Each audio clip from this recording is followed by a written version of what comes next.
Hi, ഇന്ന് നമ്മൾ വന്നിട്ടുള്ളത് ചേളാരിയിൽ, കറക്റ്റ് പറയുകയാണെങ്കിൽ കൊടക്കാട് എന്നുള്ള ഒരു സ്ഥലത്താണ്. ഇവിടെ നമ്മൾ ഇന്ന് സ്മാർട്ട് ലോക്ക് ഇൻസ്റ്റാളേഷന് വേണ്ടിയിട്ടാണ് വന്നിട്ടുള്ളത്. അപ്പോൾ ഒരുപാട് പേർക്കുള്ളൊരു പേടിയാണ് ഈ ഡബിൾ ഡോർ ആകുമ്പോൾ അതിലേക്ക് സ്മാർട്ട് ലോക്ക് ഇൻസ്റ്റാൾ ചെയ്ത് കഴിഞ്ഞാൽ എന്തെങ്കിലും പ്രശ്നങ്ങൾ ഉണ്ടാവുമോ എന്നുള്ളത്. അപ്പോൾ അത്തരത്തിലൊരു പേടിയും ആരും പേടിക്കേണ്ട. വളരെ എളുപ്പത്തിൽ നമുക്ക് ആശാരിമാരെ കൊണ്ട് തന്നെ ഇൻസ്ട്രക്ഷൻ കൊടുത്തു കഴിഞ്ഞാൽ പെട്ടെന്ന് ഈസിയിൽ ചെയ്യാൻ പറ്റുന്ന കാര്യമേ ഉള്ളൂ ശരിക്കും സ്മാർട്ട് ലോക്ക് ഇൻസ്റ്റാളേഷനിൽ.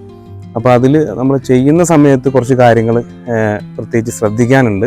അപ്പോൾ അത് നമ്മൾ ഈ വീഡിയോ കാണുമ്പോൾ കറക്റ്റായിട്ട് എന്തൊക്കെയാണ് ശ്രദ്ധിക്കേണ്ടത് ഈ ഡബിൾ ഡോറിൽ നമ്മളിത് ചെയ്യുമ്പോൾ എന്നുള്ളത് നമുക്ക് ഈ വീഡിയോയിലൂടെ നോക്കാം. അപ്പോൾ ഇതാണ് നമ്മളിവിടെ സ്മാർട്ട് ലോക്ക് ഇൻസ്റ്റാൾ ചെയ്തിട്ടുള്ള ഡോറ്. അപ്പോൾ നമുക്ക് ഇതിൻ്റെ ആ ഒരു കുറച്ച് കാര്യങ്ങൾ ശ്രദ്ധിക്കണമെന്ന് പറഞ്ഞിട്ടില്ലായിരുന്നു. അപ്പോൾ അത് നമുക്കൊന്ന് നോക്കാം.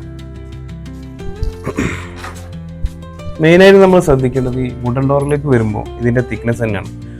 ഒരു 40 mm മിനിമം നമുക്ക് ഇതിൻ്റെ തിക്നെസ് ഉള്ള ഡോറിൽ മാത്രമേ സ്മാർട്ട് ലോക്ക് വെച്ച് കഴിഞ്ഞാൽ അത് പെർഫെക്റ്റായിട്ട് വർക്ക് ചെയ്യുള്ളൂ. അതുപോലെ തന്നെ നമ്മൾ സൂത്രപ്പട്ടിക ഇപ്പോൾ ഒരുവിധം ഡബിൾ ഡോറിലൊക്കെ നമ്മൾ കാണാറുള്ള സംഭവമാണ്. പക്ഷെ അതിൽ ഒരു കാര്യം പ്രത്യേകം ശ്രദ്ധിക്കേണ്ടതെന്ന് വെച്ച് കഴിഞ്ഞാൽ സൂത്രപ്പട്ടിക ഈ 1.5 സെൻറ്റിമീറ്ററിൽ കൂടുതൽ ഈ ഭാഗത്തേക്ക് കയറാൻ പാടില്ല. അതായത് സ്മാർട്ട് ലോക്കിൻ്റെ സൈഡിലേക്ക് കയറാൻ പാടില്ല. അത് കയറി കഴിഞ്ഞാലുള്ളൊരു ബുദ്ധിമുട്ട് എന്താണെന്ന് വെച്ച് കഴിഞ്ഞാൽ സ്മാർട്ട് ലോക്ക് ഡോർ തുറക്കുന്ന സമയത്ത് സ്മാർട്ട് ലോക്കിൽ ടച്ച് ചെയ്യും എന്നുള്ളതാണ്. അപ്പോൾ അത് നമ്മൾ പ്രത്യേകം ശ്രദ്ധിക്കേണ്ട ഒരു വിഷയമാണ്. നമ്മളിവിടെ ചെയ്തിട്ടുള്ള സ്മാർട്ട് ലോക്ക് ലേറ്റസ്റ്റ് ആയിട്ടുള്ള എല്ലാ അൺലോക്കിംഗ് മെത്തേഡും ഉൾക്കൊണ്ടിട്ടുള്ള സ്മാർട്ട് ലോക്കാണ്. അപ്പോൾ അതിൽ ഫേസ് റെക്കഗ്നിഷൻ വഴി ഓപ്പൺ ചെയ്യാൻ പറ്റും, നമ്പർ ലോക്ക് ഉണ്ട്, അതുപോലെ തന്നെ ആക്സസ് കാർഡ് ഉപയോഗിക്കാം, പിന്നെ മാനുവൽ കീ ഇടാൻ പറ്റും, പിന്നെ മൊബൈൽ ആപ്പ് കൺട്രോളും ഉണ്ട്. പിന്നെ ഇതിന് വേറെ പ്രത്യേകത എന്ന് വെച്ച് കഴിഞ്ഞാൽ ഇതിൽ ആരെങ്കിലും ഇവിടെ ഒരു ബെൽ ബട്ടൺ ഉണ്ട്. അത് ബെൽ ബട്ടൺ റിങ് ചെയ്ത് കഴിഞ്ഞാൽ നമുക്ക് മൊബൈലിലേക്ക് കോൾ വരും. ആ കോൾ അറ്റൻഡ് ചെയ്ത് നമുക്ക് സംസാരിക്കാൻ പറ്റും.